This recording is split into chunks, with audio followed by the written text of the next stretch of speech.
The Nutcracker and the Mouse King by ETA Hoffman.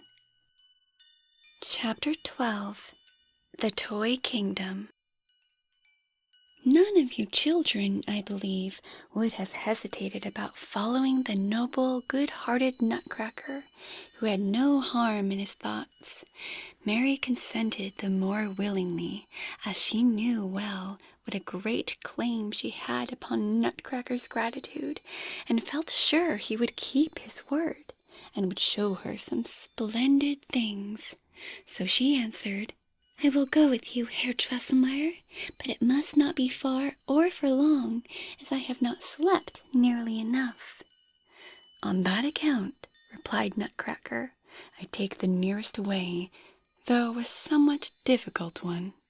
Forward he strode, and Mary after him, till he stopped before a great old clothes-press standing on the floor. To her astonishment, Mary perceived that the door of this usually locked-up press was open, so that she quite plainly saw her father's fur traveling cloak, which hung right in front. Nutcracker cleverly climbed up the braidings and trimmings of it, till he could catch hold of the big tassel dangling by a thick cord on the back of the fur. As soon as he had given this tassel a strong pull, through the sleeves of the cloak came down an elegant cedar wood staircase. "Will you please go up here, my dearest young lady?" said Nutcracker. Mary did so.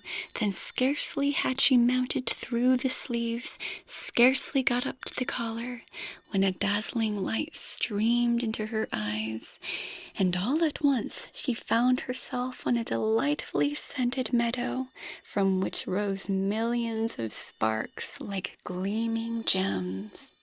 "We are now on Sugar Candy Meadow," said Nutcracker, "but will at once pass through that gate."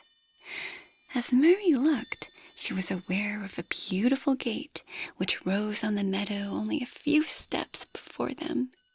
It seemed to be all built of white marble, dotted with brown and raisin-colored patches.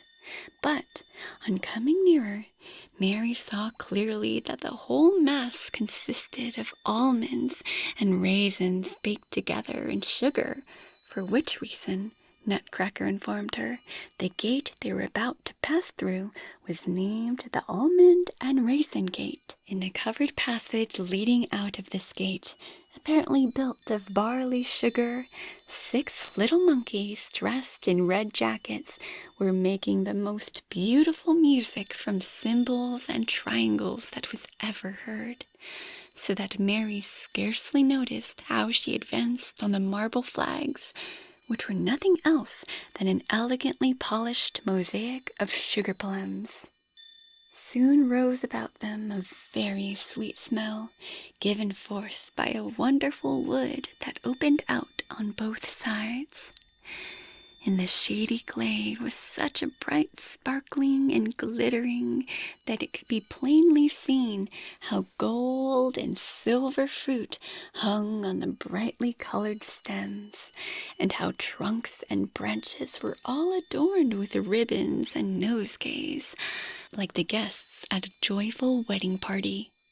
And when the scent of oranges stirred as a rising breeze, there was a whispering through the leaves and twigs, and the tinsel rustled and rattled, so that it all sounded like merry music, to the tune of which the shining little lamps kept hopping and dancing. "Ah, how lovely it is here!"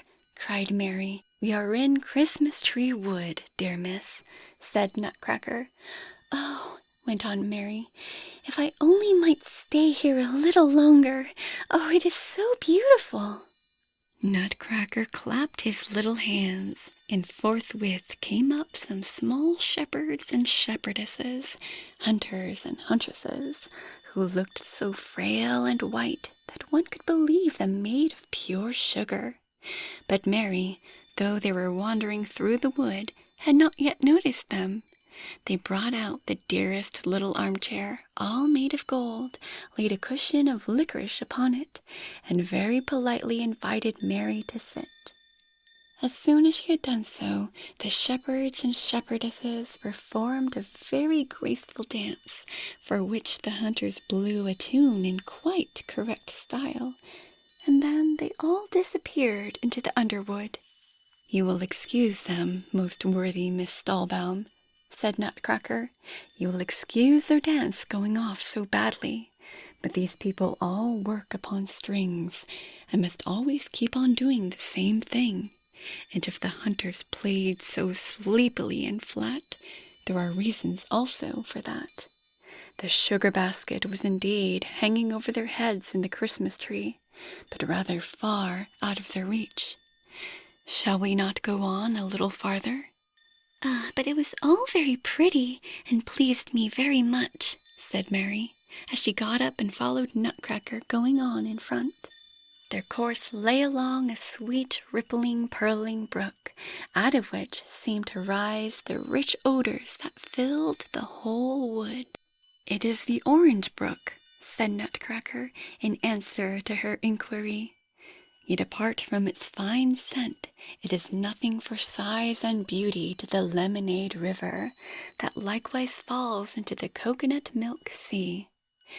In fact, Mary soon caught a stronger sound of rushing and dashing, and came in sight of the broad lemonade river, whose noble gray-tinted waves wound their way through a glowing greenwood lighted up with carbuncles. A singularly fresh, bracing coolness was exhaled by this splendid water. Not far off there rolled slowly by a dull yellow stream that sent out an uncommonly sweet smell, on the banks of which sat all sorts of pretty little children, who were fishing for small, thick fish, and ate them up as soon as caught. On coming nearer, Mary remarked that these fish looked like filberts. Some little way up to the stream lay a very nice village, houses, barns, church, parsonage, all dark brown, with smart gilded roofs, and many of the walls were colored as if citron peel and almond kernels had been stuck in them. "That," said Nutcracker, "is gingerbread ham, which lies on Honeyburn. Some very pretty people live there, but they are mostly in low spirits, because they suffer much from toothache, so we will keep away from it." Just then Mary perceived another little town, which consisted of nothing but gaily tinted, transparent houses, and was most beautiful to look at. Nutcracker went straight towards it, and now Mary heard a wild, cheery din, and saw how 1,000 dwarfish folk were in the act of examining and unloading many high-packed wagons which stood in the marketplace.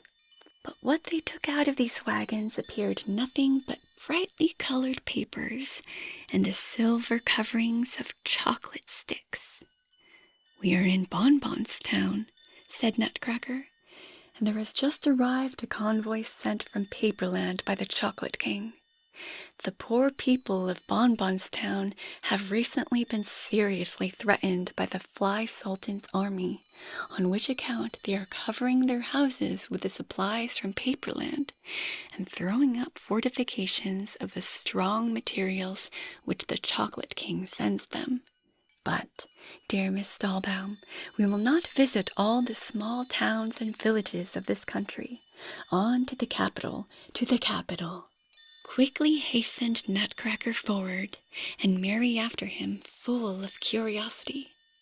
Before long, a rich perfume of roses greeted them, and all the air seemed filled with soft, waving rose tints. Mary saw that this was the reflection of a rose-red, shining river, whose rosily silver ripples purled and prattled before her, as if keeping time and melody. On this lovely water that gradually spread out into a lake swam noble silver-white swans with golden bands round their necks, and sang the most beautiful songs against each other for a wager, to the tune of which little diamond fishes ducked up and down through the rosewater as in a merry dance. "Ah!" cried Mary, quite excited. "This is really the lake which Godfather Drosselmeyer once promised to make for me, and I myself am the girl who is to play with the darling swans." Nutcracker gave such a scornful laugh as she had never heard him do, and said, "A thing like this your godfather can never manufacture. Don't you trouble about that, however, but let us sail over the Rose Lake to the capital on the other side."